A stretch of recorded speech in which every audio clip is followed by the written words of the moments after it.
तो जैसा कि अभी आप लोगों ने देखा कि हम लोगों ने बात की थी स्क्वायर रूट एंड स्क्वायर्स के बारे में, अब हम लोग बात कर लेते हैं क्यूब रूट एंड क्यूब्स के बारे में। आइए समझते हैं क्यूब रूट एंड क्यूब्स।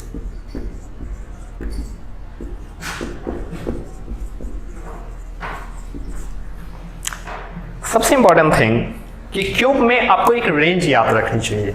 जैसे आपने स्क्वायर रूट में एक रेंज याद रखा 1600 टू 3500, उसमें आपने ये बात देखी कि वो जो प्लस माइनस 100 या है वो ऐसा है। तो ठीक सेम हमें क्यूब रूट में भी एक रेंज याद रखनी चाहिए। बट उससे पहले हम समझ लेते हैं कि क्यूब आइडेंटिफाई किसे करता है। तो याद रखेंगे ये जो साइन आप देख रहे हैं जिसकी सेक्शन ओवर 3 है, ये क्यूब रूट है। अब हमेशा याद रखें इसकी सेक्शन में हमेशा 3 रहेगा ही, इसकी सेक्शन में हमेशा 3 रहेगा ही। तो ये जो सिंबल आप देख रहे हैं ये क्यूब रूट का है। जैसा कि पिछले दिनों आपने देखा अभी अभी जस्ट कि स्क्वायर रूट में पावर 2 था तो 2 में से 1 निकालते थे। अगर यहाँ क्यूब रूट है तो 3 में से 1 निकालेंगे। कहने का मतलब कि अगर हम एक एग्जाम्पल लेते हैं 1 to 5 क्यूब रूट, तो यहाँ अगर 3 है तो आपको 125 को ब्रेक करने चाहिए 3 आइडेंटिकल टर्म में। और अगर ये 3 आइडेंटिकल टर्म में आते हैं तो उसमें से एक आइडेंटिकल टर्म को आपको बाहर लिख देना चाहिए। तो यही क्यूब रूट है। कहने का मतलब कि आप कहेंगे इन्हें 5 into 5 into 5। अब मुझे बताओ मेरे भाई यहाँ कितने आइडेंटिकल 5 है, तो यहाँ 3 आइडेंटिकल 5 है, तो आप इसमें से एक 5 बाहर लिख दो। सेम ऐसे ही अगर मैं बात करूँ 8 के बारे में, तो 8 को मैं लिखूंगा 3 आइडेंटिकल टर्म, तो इसका मतलब है 2 into 2 into 2। तो आप कहेंगे यहाँ 3 times 2 है, तो आप इन्हें सिंगल 2 लिख देंगे।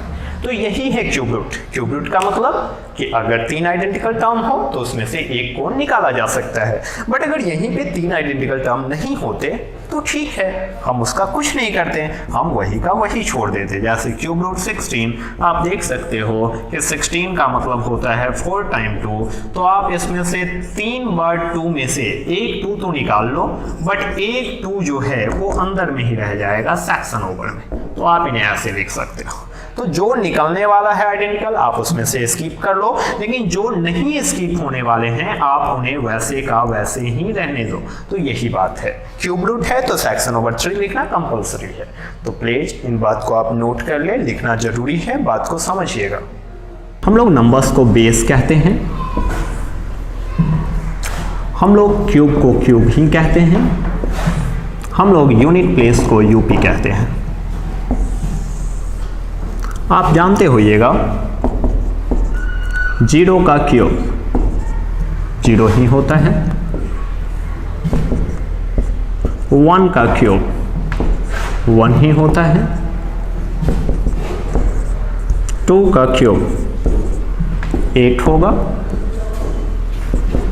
3 का क्यूब तो यूनिट प्लेस 7 होगा, 4 का क्यूब यूनिट प्लेस 4 होगा, 5 का क्यूब यूनिट प्लेस 5 होगा, 6 का क्यूब यूनिट प्लेस 6 होगा, 7 का क्यूब यूनिट प्लेस 3 होगा, 8 का क्यूब यूनिट प्लेस 2 होगा, एंड 9 का क्यूब यूनिट प्लेस 9 होगा। देखिए क्यूब रूट जो है वो स्क्वायर रूट से ज़्यादा आसान है। क्यूब रूट स्क्वायर रूट से इसलिए आसान है, ये बात जो टेबल में लिखी है आप जानते हैं, आप इन्हें अच्छे से लिखिएगा, अच्छे से नोट कीजिएगा। बट ये बात याद रखिएगा क्यूब रूट स्क्वायर रूट से ज़्यादा आसान है। ये इसलिए आसान है क्योंकि इसके यूनिट प्लेस को अगर आप गौर से देखें तो कोई भी यूनिट प्लेस कोलैप्स नहीं कर रहा, सभी यूनिट प्लेस इंडिविजुअल है, सभी यूनिट प्लेस सबके डिफरेंट डिफरेंट है। कहने का मतलब कि मैं अगर बोल रहा है कि 0 यूनिट प्लेस किस बेस का है तो 0 का ही है, 1 यूनिट प्लेस किस बेस का है 1 का ही है, 2 यूनिट प्लेस किसका है 8 का है, 3 यूनिट प्लेस किसका है 7 का है, 4 यूनिट प्लेस किसका है 4 का है, 5 यूनिट प्लेस किसका है 5 का है, 6 यूनिट प्लेस किसका है 6 का है, 7 यूनिट प्लेस किसका है तो बेस 3 का है, 8 यूनिट प्लेस किसका किसका है, बेस 2 का है, और 9 यूनिट प्लेस किसका है, तो बेस 9 का ही है। अगर आप गौर से देखें तो सभी की यूनिट प्लेस इंडिविजुअल है, और अगर सबका यूनिट प्लेस इंडिविजुअल है, अगर यूनिट प्लेस में कोई कोलैप्सेशन नहीं हो रहा, तो आप याद रखेंगे आपको नियर अबाउट जजमेंट या प्रोडक्ट मेथड पे काम ही नहीं करना पड़ेगा, उसकी जरूरत ही नहीं पड़ेगी, क्योंकि नियर अबाउट जजमेंट या प्रोडक्ट मेथड तब जरूरत में आती थी जब हमारे पास दो यूनिट प्लेस का बेस आ जाता था, लेकिन अगर सिंगल होगा तो वह सेल्फ सर्वाइव करेगा। जैसे आइए एक एग्जांपल से समझते हैं। जैसे आप देख सकते हैं हमारे पास एक डेटा है,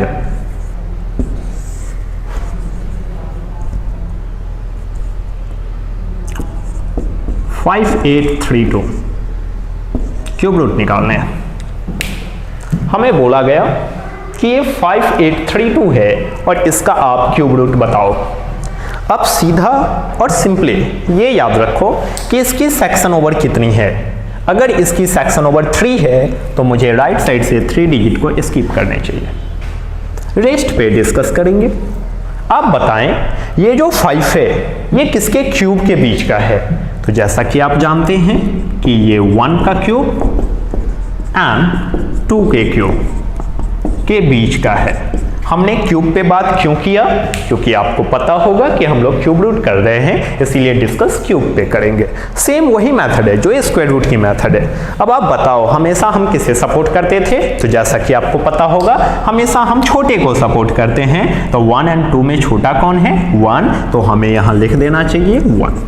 एंड अब कुछ नहीं, अब हमें सिर्फ और सिर्फ यूनिट प्लेस पे काम करना है। बताओ मेरे भाई यहाँ यूनिट प्लेस कितना दिख रहा आपको, तो यहाँ यूनिट प्लेस 2 दिख रहा है। तो आप खुद हमें समझाएं कि 2 यूनिट प्लेस किस बेस का होता है। तो आपको याद होगा हमने बड़े मेहनत से वो टेबल लिखे हैं जिसमें आपको याद होगा कि ये बेस 8 का होता है। आपको याद होगा बेस 8 का यूनिट प्लेस 2 होता है। तो आपको कुछ नहीं करना, यहाँ इकलौता बेस है। स्क्वायर रूट में क्या होता था, कोलैप्स कर जाते थे, दो बेस आ जाते थे, तो नियर अबाउट जजमेंट। उसमें भी 0 और 5 वाले में 2 नहीं आएंगे, तो वो वही के वही सर्वाइव कर लेगा, नो नियर अबाउट जजमेंट। लेकिन अगर यहाँ सिंगल बेस है तब तो कोई जजमेंट नहीं, जो बेस आया है आप उसी को पुट कर दे, यही हमारी आंसर। तो प्लीज इस बात को समझें। जैसे कि एग्जाम्पल सेकंड लेते हैं हम लोग, हमारा क्यूब रूट न्यूमेरिक है 9261। हमें कहा गया कि इसका क्यूब रूट बताओ। हमें कुछ नहीं करना मेरे भाई, हमें सिर्फ इतना ध्यान में रखना है कि ये जो टर्म है इसमें राइट साइड से कितने को स्किप करें, 3 को। रेस्ट पे डिस्कस करते हैं। बताओ भाई डिस्कस किस पे करनी है, 9 पे। ये 9 किसके क्यूब के बीच का है, तो हमने देखा कि 9 जो है वो 2 के क्यूब एंड 3 के क्यूब के बीच का है। कौन, 9। तो आप बताओ इसमें हमेशा किसको सपोर्ट करना है, छोटे को। तो छोटा कौन है, 2। अगर छोटा 2 है तो हम यहाँ पे लिख देते हैं 2। एंड अब आप बताएं हमें कि यहाँ यूनिट प्लेस कितना है, तो आप देख सकते हो यहाँ यूनिट प्लेस 1 है। और आप टेबल से याद करो कि टेबल में यूनिट प्लेस 1 किस बेस का होता था, तो आपको याद होगा ये बेस 1 का ही होता है। तो अगर ये बेस 1 का ही है तो आपको डायरेक्टली 1 पुट कर देने हैं, यहाँ कोई नियर अबाउट जजमेंट जैसी कहानी नहीं है। तो ये स्क्वायर रूट से बहुत ही आसान है, आप इन्हें नोट कर लें और प्लीज इसे याद रखें। तो आपका एक होमवर्क मिलता है कि आप होमवर्क में याद रखेंगे 1 to 15 का क्यूब, 1 to 15 का क्यूब आप याद कर लेंगे। आप 1 to 15 क्यूब रिमेंबर करेंगे। तो प्लीज आप इन्हें नोट कर लें। हम लोग आगे देखते हैं रेंज के बारे में। वैसे ही क्यूब रूट में आपको याद रखना है 3000 to 10,000, 3000 से 10,000 तक की न्यूमेरिक यहाँ रेंज के तौर पे काम करती है। ये रेंज बहुत ही इंपॉर्टेंट है, जैसा कि आपने स्क्वायर रूट के करस्पॉन्डेंस भी देखा था। सिर्फ और सिर्फ आपको याद रखने हैं कि 15 का क्यूब ये अप्रॉक्स का साइन है। ये जो 2 उड़ती हुई चिड़िया आपको दिख रही है ये अप्रॉक्स का साइन है। ये अप्रॉक्स 3000 का होता है। आपको ये बात समझने हैं, आपको ये बात याद रखने हैं। और अब सिर्फ इतना याद रखना है कि जैसे जैसे हम 1 डिजिट बढ़ेंगे ये 1000 बढ़ेगा। उसमें 1 बढ़ते थे तो 100 बढ़ता था, इसमें 1000 बढ़ता है। ध्यान दीजिए, जैसे ही मैं 16 के पास आता हूं ये अप्रॉक्स 4000 हो जाएंगे। जैसे ही मैं 17 के पास आता हूं ये अप्रॉक्स 5000 हो जाएंगे। जैसे ही मैं यहाँ 18 के पास आता हूँ ये अप्रॉक्स 6000 हो जाएंगे। जैसे ही मैं यहाँ 19 के पास आता हूँ ये अप्रॉक्स 7000 हो जाएंगे। जैसे ही मैं यहाँ 20 के पास आता हूँ ये 8000 हो जाएंगे। आपको याद होगा ये 20 का एग्जैक्ट भी होता है, ये 20 का एग्जैक्ट भी होता है। एंड ऐसे ही जैसे ही मैं यहाँ पे 21 के पास आता हूँ तो ये आपके 9000 हो जाएंगे। एंड जैसे ही मैं 22 के बारे में लिखता हूँ ये आपके 10,000 हो जाएंगे। तो आपको याद रखने कि ये अप्रॉक्स डेटा हैं, आपको इन अप्रॉक्स डेटा को समझने हैं कि ये जो नंबर्स आप देख रहे हैं, ये जो नंबर्स देख रहे हैं ये अप्रॉक्स में इक्वल है। तो जैसे मैं आपसे बोलूँ कि कहीं 6000 नियर अबाउट डाटा है तो आप डायरेक्टली बोलोगे कि 6000 है मतलब वो 18 के क्यूबिक में होगा, वो 18 के क्यूबिक में होगा। जैसे कि हम लोग एक एग्जाम्पल लेते हैं जहाँ पे ये हेल्पफुल होगा कि हम इसे कैसे यूज करेंगे। तो वीडियो को पॉज कर लें और इस डेटा को नोट करें। जैसे सपोज करें मुझे कहा गया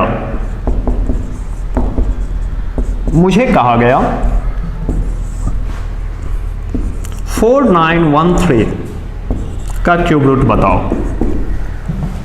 मुझे कहा गया 4913 का क्यूब रूट बताओ। आपको कुछ नहीं करना, आपको सिर्फ देखना है क्या ये 3000 to 10,000 के बीच का नंबर है। हाँ, ये 3000 to 10,000 के बीच का नंबर है। अगर ये उनके बीच का नंबर है तो आप मुझे समझाओ कि क्या ये नियर अबाउट 5000 है। अगर ये नियर अबाउट 5000 है और उनका क्यूबिक निकालना है तो 5000 आपने किसका पढ़ा था, तो आपको याद होगा 5000 आपने 17 के बारे में पढ़ा था। तो 17 का क्यूब रूट 17 क्योंकि ये क्यूबिक है तो आप डायरेक्टली 17 कह सकते हैं, कोई प्रोसीजर का जरूरत नहीं है। तो प्लीज इस रेंज को आप रिमेंबर रखेंगे, ये क्यूब रूट में आपको फास्ट बनाएगा। तो जैसा कि आपको याद होगा हम लोगों का सिंप्लीफिकेशन के अंदर 4th हेडिंग था स्पेशल कैलकुलेशन। तो आइए देखते हैं स्पेशल कैलकुलेशन के बारे में।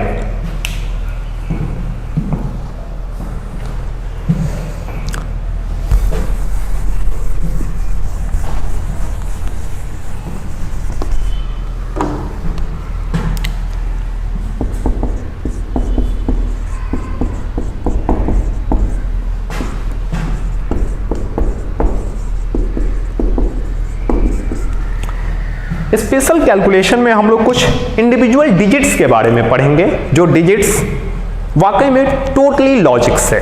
तो प्लीज उन डिजिट को समझते हैं।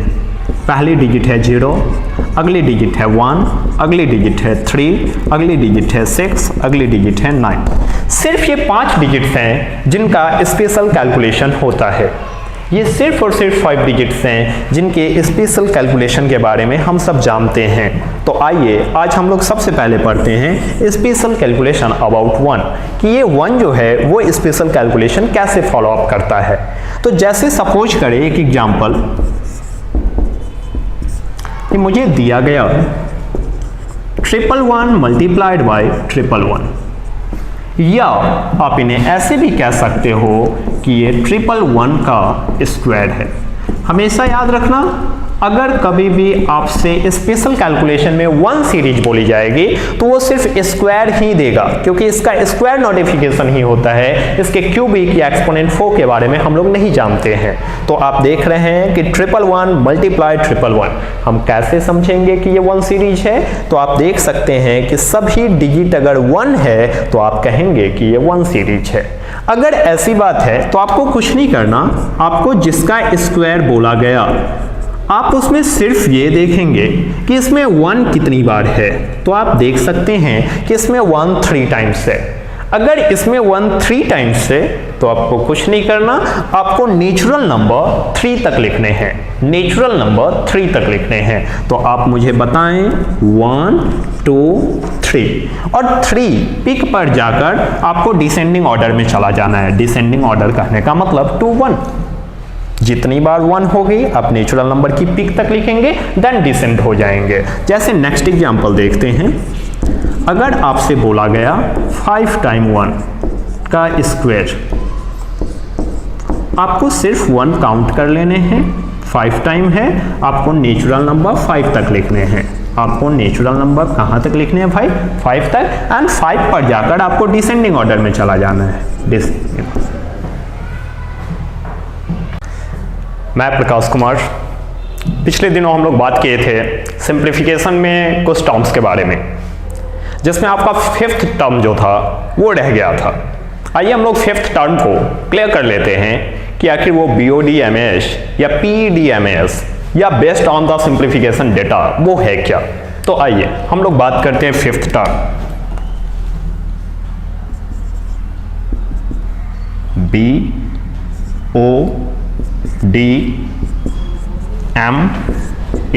BODMAS या PEDMAS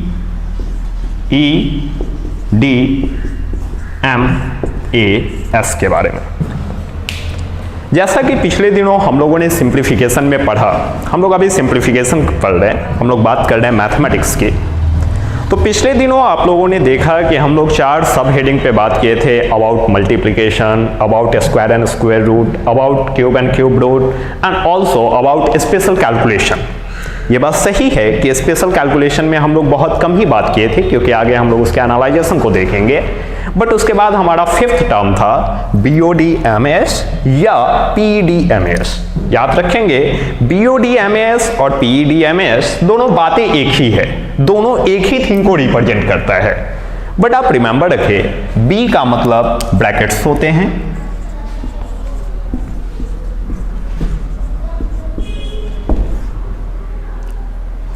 O का मतलब हम लोग ऑर्डर पढ़ेंगे। ये ऑर्डर क्या होता है हम लोग अभी बात कर लेंगे। D का मतलब हम लोग डिवाइड पढ़ेंगे। M का मतलब हम लोग मल्टीप्लाई पढ़ेंगे। A का मतलब हम लोग एडिशन पढ़ेंगे। एंड S का मतलब हम लोग सब्ट्रैक्शन पढ़ेंगे, सब्ट्रैक्ट पढ़ेंगे या सब्ट्रैक्शन।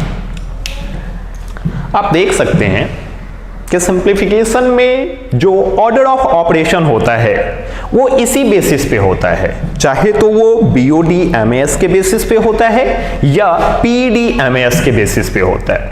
कहने का मतलब कि BODMAS और PEDMAS बातें एक ही होती है, दोनों एक ही थिंग है। आप BODMAS बोलो या PEDMAS। P का मतलब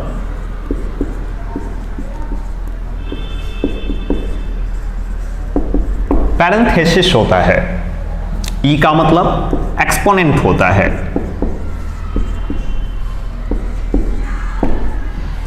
D का मतलब वही डिवाइड, M का मतलब वही मल्टीप्लाई, A का मतलब वही ऐड, S का मतलब वही सब्ट्रैक्ट। कहने का मतलब आप देख सकते हैं कि BODMAS PED या ये क्या है, इसमें याद रखेंगे ब्रैकेट्स आप बोले या पैरेंथेसिस बोले बात एक ही है और इसे रिप्रेजेंट किया जाता है। सबसे पहले हम लोग बात करते हैं विन कॉलम का, जिसे हम लोग बार या लाइन ब्रैकेट भी कहते हैं। फिर हम लोग बात करते हैं स्मॉल ब्रैकेट का, फिर हम लोग बात करते हैं मिडिल ब्रैकेट का, एंड देन हम लोग बात करते हैं बिग ब्रैकेट का। तो ये हमारे 4 टाइप्स है ब्रैकेट में। हम इन्हें कहते हैं विन कॉलम, याद रखेंगे हम इन्हें कहते हैं विन कॉलम। ये जो विन कॉलम है इसे हम लोग बार भी कहते हैं या लाइन भी कहते हैं। आप बार भी कह सकते हैं या लाइन भी कह सकते हैं। फिर ऐसे ही हम लोग बात करते हैं ऑर्डर। तो ऑर्डर का मतलब आप याद रखेंगे ऑफ एंड एक्सपोनेंशियल डेटा।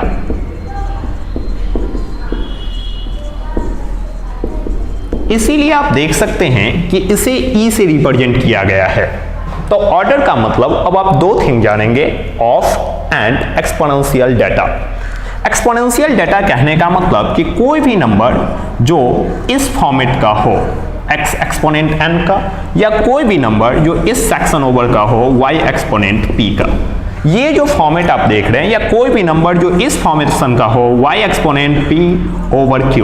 अब ऐसी फॉर्मेशन जो देख रहे हैं, ये जो फॉर्मेशन होता है इसी को एक्सपोनेंशियल डेटा कहते हैं। जैसे आप कह सकते हो x एक्सपोनेंट 9 तो ये एक्सपोनेंशियल डाटा है, 5 एक्सपोनेंट 7 ये एक्सपोनेंशियल डाटा है, 8 एक्सपोनेंट 9 ये एक्सपोनेंशियल डाटा है, root over section over 7 5 exponent 9 तो ये सभी एक्सपोनेंशियल डाटा कहलाती हैं। फिर आप जानते होइएगा डिवाइड, तो डिवाइड हम लोग देखते हैं कि ये डिवाइड का साइन होता है एंड ये मल्टीप्लिकेशन, ये एडिशन एंड देन ये सब्ट्रैक्ट, इसे हम लोग सब्ट्रैक्ट कहते हैं, इसे हम लोग सब्ट्रैक्ट कहेंगे। तो ये बात आप रिमेंबर रखना कि कोई भी सिंप्लीफिकेशन जो ऑर्गेनाइज्ड किया जाता है या ऑपरेट किया जाता है वो BODMAS या PEDMAS पे किया जाता है, बट याद रखेंगे ऑर्डर ऑफ ऑपरेशन सेम इसी ऑर्डर में होता है। पहले आप B करेंगे, देन O, फिर D, फिर M, फिर A, फिर S के बारे में। वैसे ही आप B ना बोले, आप P बोले तो भी बात वही है। अब आप इस बात को याद रखेंगे, अगर कोई ऑपरेशन है आपके पास या कोई सिंप्लीफिकेशन का क्वेश्चन है और उसमें जस्ट आगे या जस्ट पीछे मेरे पास O या B नहीं है, सिर्फ D दिया गया है, मतलब डिवाइड के जस्ट आगे या जस्ट पीछे ऑर्डर या ब्रैकेट्स नहीं है, डिवाइड के जस्ट आगे या पीछे ऑर्डर या ब्रैकेट्स नहीं है, तो ऐसी केस में आप हमेशा डिवाइड को मल्टीप्लाई में बदल दीजिएगा। ऐसी केस में आप हमेशा डिवाइड को मल्टीप्लाई में बदल दीजिएगा, डेटा रिवर्स हो जानी है। ये बात आप याद रखेंगे, इससे आप फास्ट कैलकुलेशन कर सकते हैं। याद रखनी है, डिवाइड को हम लोग मल्टीप्लाई में बदल देंगे, डेटा रिवर्स हो जानी है। कहने का मतलब कि कभी भी किसी भी सिंप्लीफिकेशन में O या B आगे या पीछे ना हो D के, तो आप डिवाइड को मल्टीप्लाई में बदलना, डेटा रिवर्स हो जानी है। तो प्लीज आप इन्हें नोट कर लें। हम लोग इसी ऑपरेटर्स के अकॉर्डिंग अभी कुछ एग्जांपल्स देखेंगे, तो प्लीज आप वीडियो को पॉज करें और अच्छे से नोट करें, एक्सपोनेंशियल डाटा को समझिएगा। तो जैसे कि हम लोगों ने अभी BODMAS या PEDMAS के बारे में समझा, तो BODMAS या PEDMAS ये बताता है कि कोई भी सिंप्लीफिकेशन का ऑपरेशन आप उन्हीं की ऑर्डर में करेंगे। सबसे पहले B का काम, देन O का, फिर D का, then M, then A, then S। तो आइए एक एग्जांपल लेते हैं कि किस प्रकार से सिंप्लीफिकेशन बेस्ड क्वेश्चन आपसे पूछे जाएंगे। तो एग्जांपल 1 लेते हैं हम लोग। एग्जाम्पल 1 ये हमारे बुक में एक्सरसाइज 1 का क्वेश्चन है। आप लोगों को बुक मिल गया है, या जिनके पास बुक अभी अवेलेबल नहीं होंगे तो इस वीडियो के करस्पॉन्डेंस आपको सॉफ्ट कॉपी भी दिया जा रहा है, आपको सॉफ्ट कॉपी में देखेंगे एक्सरसाइज 1 मौजूद है। अब आप सिंप्लीफिकेशन बुक से बना सकते हैं, आप पूरी बुक बनाएंगे और बुक बना लेने के बाद उसमें जो भी डाउट्स होंगे आप डाउट पूछेंगे, हम लोग डाउट क्लियर करेंगे और बुक बना लेने के बाद आप किसी भी पब्लिकेशन का डायरेक्ट क्वेश्चन बैंक अटेम्प्ट करेंगे, क्योंकि हमारी क्लास की स्ट्रेटजी है पहले अपनी असाइनमेंट को आप सॉल्व करें एंड देन वो कंप्लीट हो जाने के बाद आप किसी भी मार्केट की क्वेश्चन बैंक को सॉल्व कीजिएगा। Previous year question bank, previous year question bank इसलिए क्योंकि वो आपको हेल्प करेगा स्टैंडर्ड ऑफ एग्जाम को समझने में। तो आप देख सकते हैं हम लोग बात कर रहे हैं एग्जाम्पल 1 के बारे में, तो प्लीज हम लोग एग्जाम्पल 1 देखेंगे।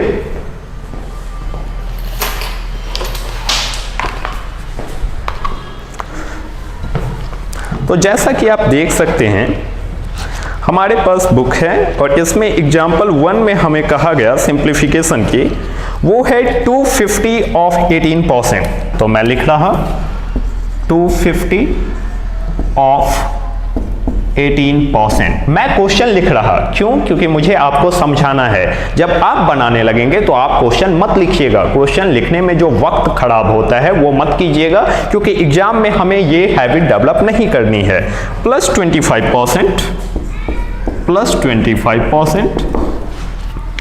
ऑफ 144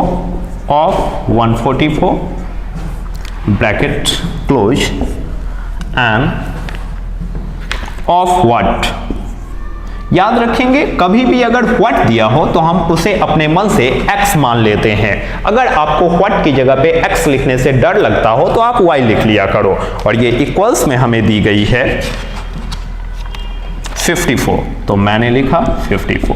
ये हमारे बुक का क्वेश्चन नंबर 1 है। हम लोग इसे ऑपरेट करने जा रहे हैं। जैसा कि आपने BODMS के अकॉर्डिंग पढ़ा कि पहले ब्रैकेट का काम कर लो, तो पहले हम लोग ब्रैकेट का काम ही फर्स्ट ऑफ ऑल करेंगे। बट याद रखिएगा, हम लोग व्हाट की जगह हमेशा x लिख लेते हैं। आपको डर लग रहा हो आप y लिख लिया कीजिएगा। तो आप ये बात हमेशा याद रखेंगे, अगर किसी भी नंबर में परसेंट लगा हुआ है, अगर किसी भी नंबर में परसेंट लगा हुआ है, इसका मतलब ये होता है कि जैसे ही परसेंट का साइन डिसमिस होगा नीचे 100 आ जानी है। कहने का मतलब कि आप थोड़ा इसे ऐसे याद रखो कि परसेंट हटेगा तो नीचे 100 आ जाएगा। मतलब परसेंट हटाने के एवज में रिश्वत दिया जाता है 100 के तौर पे। तो आप इस बात को याद रखेंगे। अब मैटर ये है कि कभी भी आपको परसेंटेज का ऑपरेशन करना हो तो आप इन्हें थोड़ा कैलकुलेट करेंगे, सोच कर करेंगे, क्योंकि हमारी क्लास की प्रायोरिटी है कम से कम लिखना। तो आप मुझे बताएं, ये 250 है, यस एब्सोल्युटली मुझे दिख रहा, और यहां ऑफ है, मुझे ऑफ भी समझ में आ रहा। अब आप बताओ, क्या ऑफ के जस्ट आगे या जस्ट पीछे, ऑफ के जस्ट आगे या जस्ट पीछे क्या मल्टीप्लाई या डिवाइड है? नहीं। ये बात माइंडसेट रखनी है, ऑफ के जस्ट आगे या जस्ट पीछे अगर मल्टीप्लाई या डिवाइड नहीं है तो ऑफ बिहेव करता है एज अ मल्टीप्लाई। तो आप अब ऑफ की जगह पे लिख सकते हैं एज अ साइन मल्टीप्लिकेशन का। और आपको मैंने बताया कि जब भी आप परसेंट का ऑपरेट करेंगे तो आप उन्हें थोड़ा कैलकुलेट करेंगे। कहने का मतलब कि आप उन्हें कम लिखने में यकीन करेंगे, सोचने में विश्वास करेंगे। तो आप बताएं, परसेंट हटेगा तो इसके नीचे 100 आएगा, और क्या आपको पता है 2 से 100 कटेगा 50 टाइम में, तो 2 से 18 कटेगा 9 टाइम में। तो क्या मैं 18% की जगह पे डायरेक्ट लिख दूं 9/50? मैंने ऐसा इसलिए किया क्योंकि आप जानते हैं कि वहां 18% था, परसेंट हटेगा तो यहां नीचे 100 आएगा, ये 2 से कैंसिल होगा तो ये 9/50 होगा। बट हम आपको सजेस्ट करेंगे कि आप इस पे थोड़ा काम कीजिएगा, जितना हो सके कम लिखिएगा। फिर आप देख सकते हैं यहां प्लस है, मैंने प्लस लिखा। 25%, वैसे ही साइकोलॉजिकली आप कैलकुलेट करें तो 25% हटेगी, नीचे 100 आएगा, कैंसिल होगा, तो क्या मैं इसे 1/4 कहूं? मैं आपको कभी भी नहीं कहूंगा कि आप परसेंटेज याद करो। बहुत सारी बुक में बहुत सारे जगहों पे ये बताया जाता है कि नहीं आपको इतनी परसेंटेज याद कर लेने। मेरे भाई आप कभी मत याद करना। आप ये बात हमेशा याद रखना कि हम परसेंटेज को इतनी बार डील करेंगे वो खुद ब खुद आपको याद हो जाएगा। इससे आपको इंडिविजुअल परसेंटेज याद करने की कोई जरूरत नहीं है। फिर आप देख रहे हैं ऑफ, क्या ऑफ के जस्ट पीछे या जस्ट आगे मल्टीप्लाई या डिवाइड का साइन है? तो नहीं, ऑफ के जस्ट पीछे या जस्ट आगे मल्टीप्लाई या डिवाइड का साइन नहीं है, तो ऑफ बिहेव करेगा एज अ मल्टीप्लिकेशन। फिर यहां 144 है, मैंने 144 लिखा, ब्रैकेट क्लोज है। फिर आप देख रहे हो ऑफ, ऑफ के जस्ट आगे या जस्ट पीछे क्या मल्टीप्लाई या डिवाइड का साइन है? नहीं, तो ऑफ बिहेव करेगा एज अ मल्टीप्लिकेशन। यहां x है, x और इक्वल्स में 54, तो 54। अगर ऑफ के आगे या पीछे डिवाइड या मल्टीप्लाई होता तो क्या होता हम बात करेंगे, बट फिलहाल आप इन्हें याद रखें। क्या आप जानते हैं ये 0 कैंसिल होगा, ये 5 से 25 कैंसिल होगा। मैंने देखे 4 का टेबल हम लोगों को आता है, ये 36 टाइम में कैंसिल हो जाएगा। तो क्या आप कह सकते हैं कि ये जो कैंसिलेशन है ये आप कर सकते हो? अब आप मुझे खुद बताओ, BODMS के अकॉर्डिंग पहले मल्टीप्लाई होना चाहिए देन ऐड होना चाहिए। तो प्लीज हेल्प कीजिएगा। 5 9 जा 45, 36 1 जा 36। मैंने 36 को 45 से ऐड किया तो ये हो जाएंगे 81। तो क्या आप बता सकते हो कि मल्टीप्लाई में कितना आया? 81। तो क्या मैं इनको डायरेक्ट ऑपरेट करके 81 लिख लूं?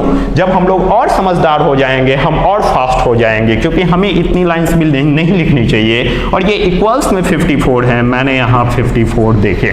प्लीज ध्यान दें, हमने मल्टीप्लाई किए देन ऐड किए, फिर हमने लिखा। क्या आप जानते हैं इक्वल्स में ऊपर से ऊपर कटता है? हम लोगों ने बड़े मेहनत से टेबल याद किए हैं, आप भी कर लीजिएगा। तो 27 3 जा 81 और 27 2 जा 54। तो क्या हम 27 से कैंसिल कर दे?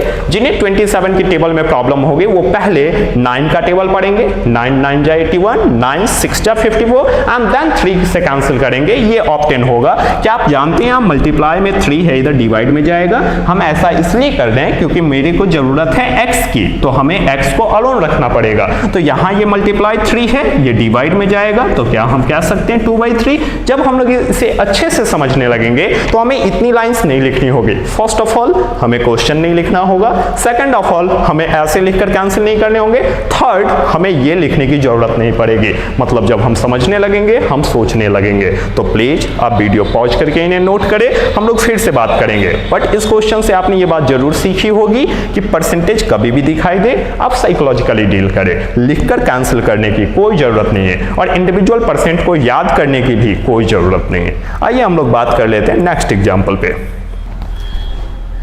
Question number 3। क्वेश्चन नंबर 3 हमें कह रहा कि ये किसी पर्टिकुलर नंबर का होल स्क्वायर है, इक्वल्स में एक्सपोनेंट 1/3 है एंड देन डेटा है 2847 एंड +1 to 2। तो आइए लिखते हैं इन्हें। ये है √7 + 11 का होल स्क्वायर। फिर दिया गया है व्हाट। मैंने अभी अभी आपको समझाया, कहीं भी व्हाट दिखाई दे आप जरूर प्लेस करें एज x। अगर आपको x से डर लगता है आप y लिख लें, y से डर लगता है तो अपने नाम का पहला अल्फाबेट लिख लें, वो ज्यादा पसंद होगा आपको। फिर आप देख सकते हैं एक्सपोनेंट 1/3 एंड देन 2 √847 +1 to 2। यही हमारी क्वेश्चन है। हमें कहा गया कि x बताओ, डेफिनेटली व्हाट है तो x बताओ, तो ठीक है x बताएंगे। तो ये मैंने क्वेश्चन लिखे। आपसे एक रिक्वेस्ट है, आप कभी भी क्वेश्चन लिखने की हैबिट मत डालना, क्योंकि हमें कम से कम लिखने की हैबिट डालनी है। आप देख सकते हैं यहाँ पे ये एक अलजेब्रिक एक्सप्रेशन की तरह बिहेव कर रहा, ये a + b का होल स्क्वायर की तरह बिहेव कर रहा। चूंकि हमें ये फॉर्मूला जाननी चाहिए इसलिए मैं यहाँ लिख दे रहा a + b का होल स्क्वायर। ये होता है a² + b² + 2ab। अभी हमें इस फॉर्मूला की जरूरत है, हम इसे याद कर लेंगे। हमें इस फॉर्मूला को रिमेंबर रखना है, a + b का होल स्क्वायर। अब मुझे एक बात आप बताएं, क्या आपको पता है कभी भी जब आप रूट का स्क्वायर करते हैं, कभी भी जब आप रूट का स्क्वायर करते हैं तो रूट हट जाता है, वही नंबर रह जाता है।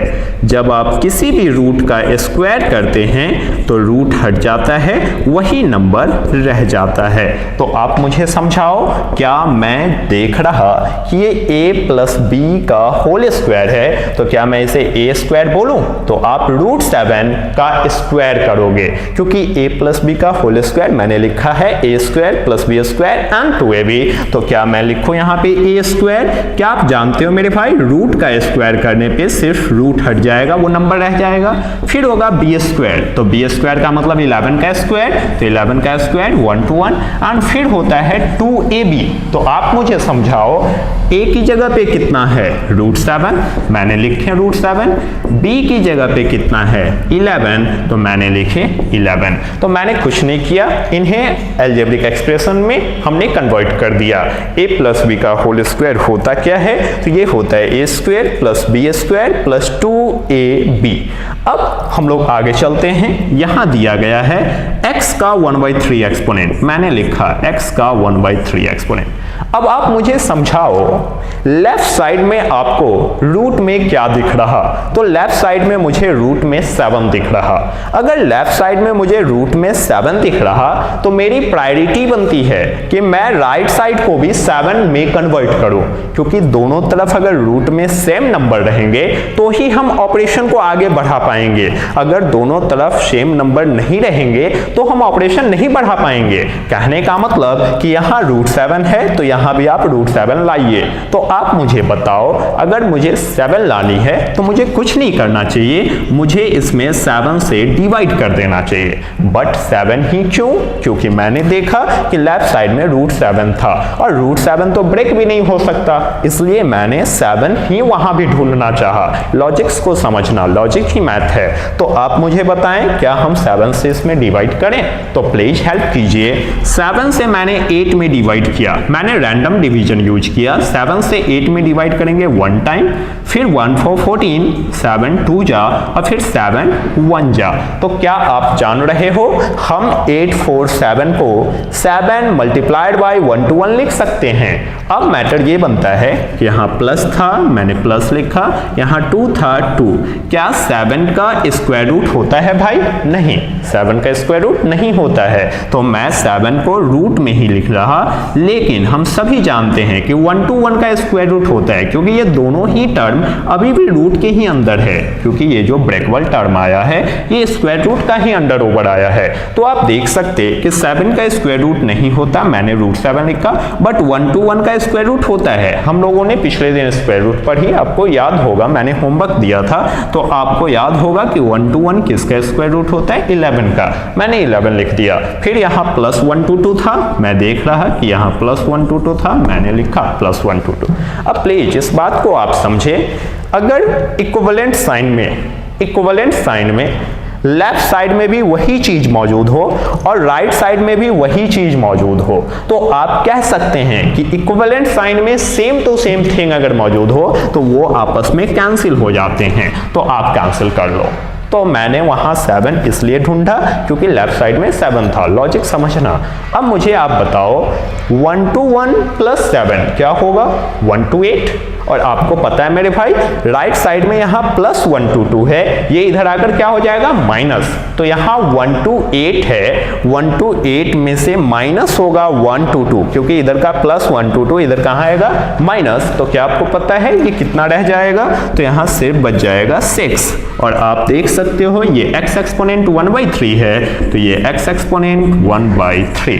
आप हमेशा याद रखना, जब एक्सपोनेंट को हम लोग ट्रांसफर करते हैं तो वो रिवर्स हो जाती है। कहने का मतलब आप यहां से समझो कि अगर यहां है x एक्सपोनेंट 9/7 इक्वल्स है y, तो जब ये एक्सपोनेंट ट्रांसफर होगा तो ये y का एक्सपोनेंट 7/9 हो जाएगा। कहने का मतलब कि जब आप एक्सपोनेंट ट्रांसफर करते हैं वो रिवर्स हो जाता है। आज मुझे x चाहिए तो मैं एक्सपोनेंट ट्रांसफर कर रहा, तो ये 1/3 है, जैसे ही मैं ट्रांसफर करूंगा ये रिवर्स हो जाएगा। रिवर्स का मतलब रेसिप्रोकल, इन दैट सेंस कि ये 3/1 हो जाएगा। और आप जानते हो किसी के भी नीचे अगर 1 हो तो कोई फर्क नहीं पड़ता, तो 3/1 का मतलब 3। और क्या आप जानते हो ये किसके बराबर आ गया? x के। और आपको पता होगा अगर ये 3/1 का मतलब 3 है तो 6 का पावर 3 क्या होता है? तो पिछले दिनों आपने क्यूब भी पढ़े थे और क्यूब में आपको याद होगा कि 6 का पावर 3 216 होता है। तो यही हमारी आंसर है, जो हमारी आंसर ऑप्शन नंबर सी है। तो हमारा ऑप्शन नंबर सी राइट है। जब हम लोग समझने लगेंगे, हमें क्वेश्चन लिखनी नहीं पड़ेगी, ये स्टेप को हम और सॉफ्ट कर सकते हैं, तो हम डायरेक्ट यहाँ पहुँच सकते हैं। कहने का मतलब कि हम कम लिख सकते हैं। तो प्लीज अब वीडियो को पॉज करें और इसे अच्छे से नोट करें, एक्सपोनेंट के ट्रांसफर को समझिएगा।